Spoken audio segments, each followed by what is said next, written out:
Welcome to Channel AMEC, your insight to the Australian visa system.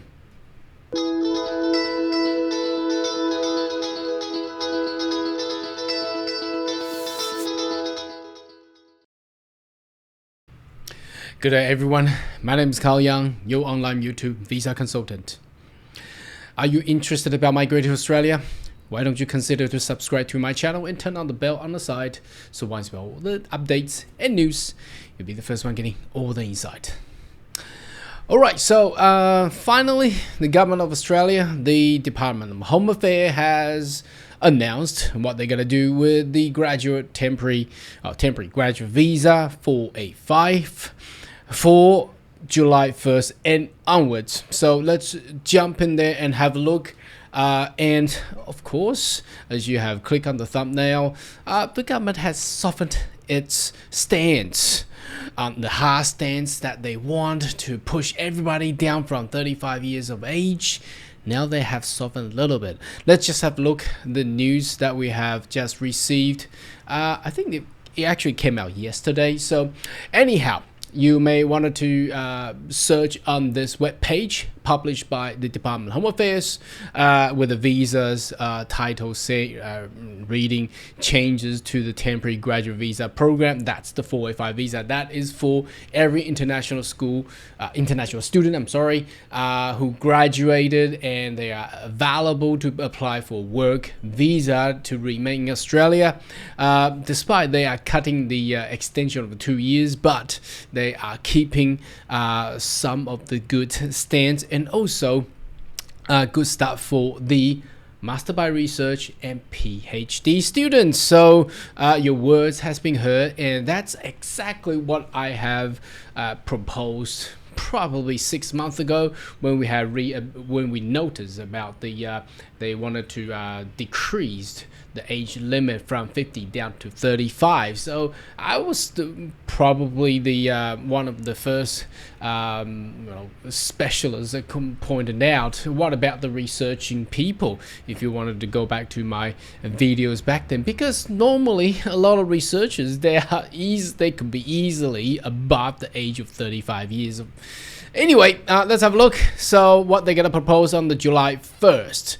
Now, overview, okay, the government has announced a change to temporary graduate visa and which align with the migration strategy. Now, despite, I don't think the minister likes to point out what they have said wrong, or they should have adjusted. So they did not even come out and said any words about these new changes. But anyhow, the realignment of the temporary graduate visa stream. So this is basically saying that they will be, well, again, they love to change name, but it's exactly the same. I don't know why they want to do the name changes. It doesn't make any difference. So they wanted to change the graduate work stream into a post-vocational education work stream. What does that do? That actually does nothing apart from the name change. And the post-study work become post-higher education work stream. Again, it's exactly the same. The qualification you use to meet Australian study requirement. Now, I've done a specific video explaining what Australian study requirement is. It's basically that you have attended the study onshore, face-to-face in Australia for at least 2 years. Now, the definition of 2 years will be, I believe it will be 4 semesters, okay, covering 88 weeks or something like that, 92 weeks or 88. Anyway, basically will be a 4 semester. Full-time, then you will be eligible to apply for this temporary graduate visa. Now, it says if you're associate degree, diploma or trade qualification, you should use post-vocational. So vets, again, they should just make a vet stream. I think that will be an easier way, or higher education stream, rather than post-vocational. But anyhow, now if you choose this one, your occupation requires to be inside of the medium and long-term strategic skills list. Okay, so if it's not gonna be in there, for example, some occupation won't be there, nursery person, for example, I'm sorry, you won't be getting those work visa there. And higher degree, there is no requirement to actually meet any occupation list. As long as you graduate from a bachelor, master, or PhD, you'll be able to launch this visa. Now, there's a little note. It says restriction that we're placing applicants whose first student visa was granted because of this application made on or after 5th of November 2011 will no longer apply. I'm not too sure how many. I don't know why they put this one here, because how many people will still be in Australia and study whilst they were actually students back in 2011? I think it will be very, very few.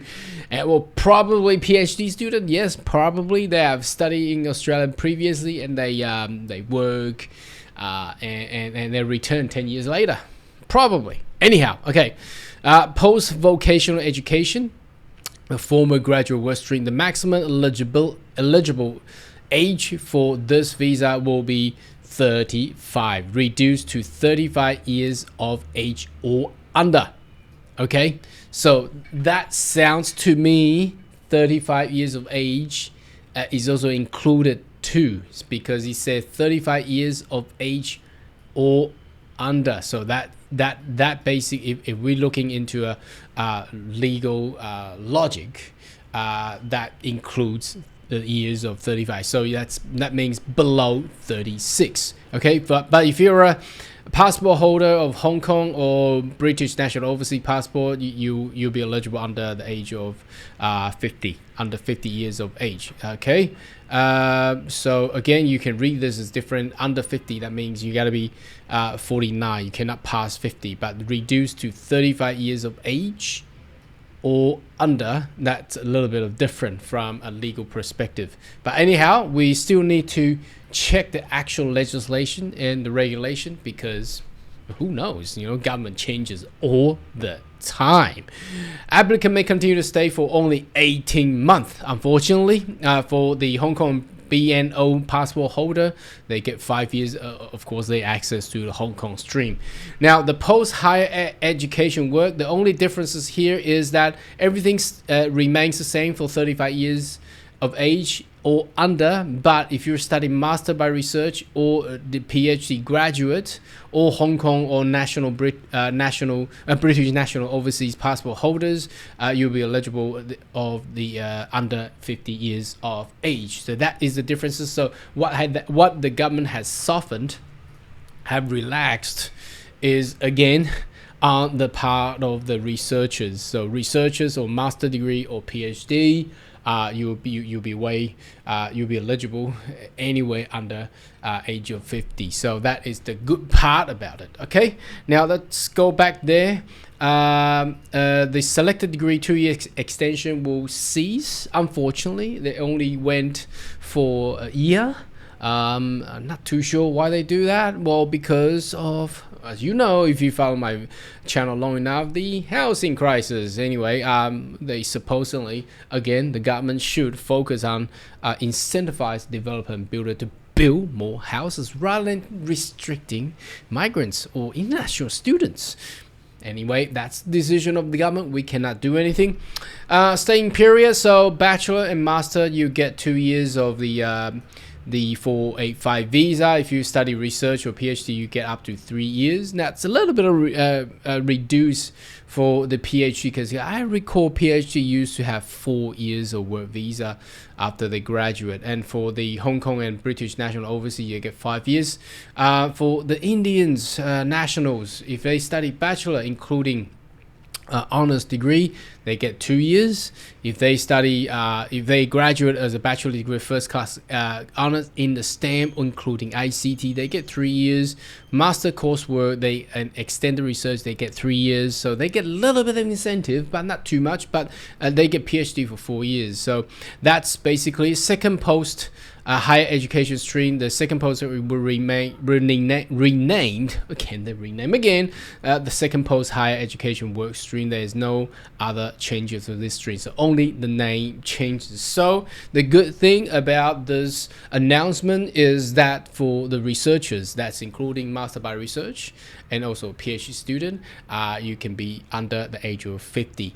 Anyone else will be age of 35 or under. Now that a lot of people may question, now 35 or under, does it include 35? Okay, so from what I see it should include 35 from what we have seen from the announcement. But again, the announcement is not the law. It's not the regulations. We need to actually see and wait for the regulation. Now, the other thing I wanted to share with you is obviously through my channel, and of course you probably have watched a lot of others, there is a limitation restriction on migrants going into Australia. Now, we have recently noticed a very awkward situation. Now, I wanted to share with you this with obviously the information has been blanked out.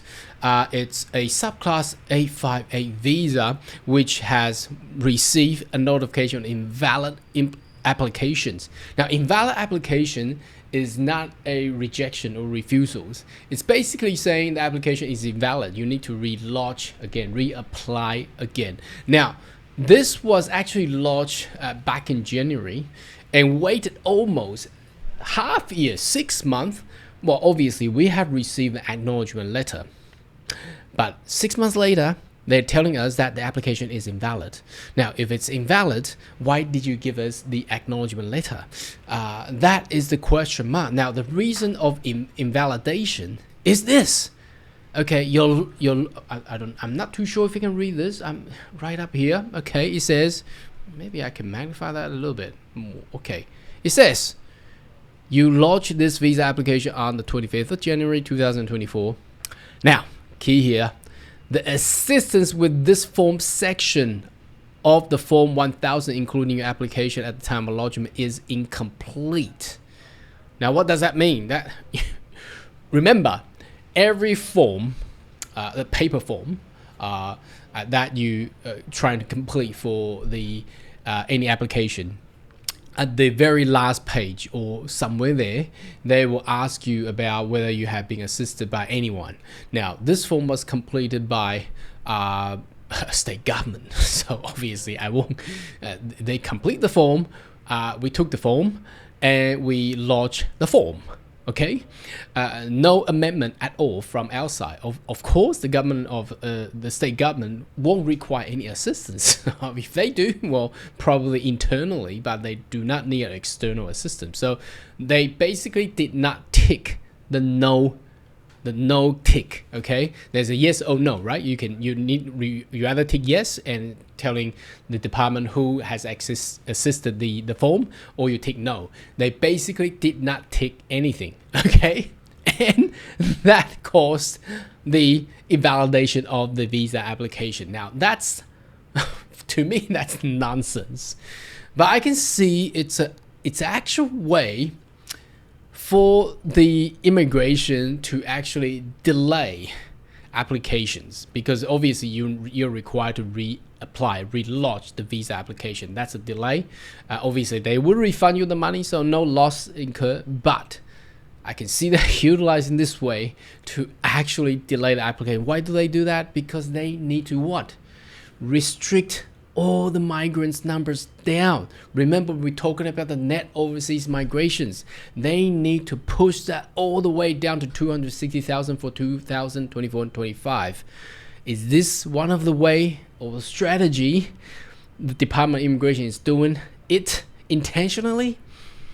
Not too sure. I think I will leave that to all the viewers to leave a comment right down below. I'll see you next video. Goodbye.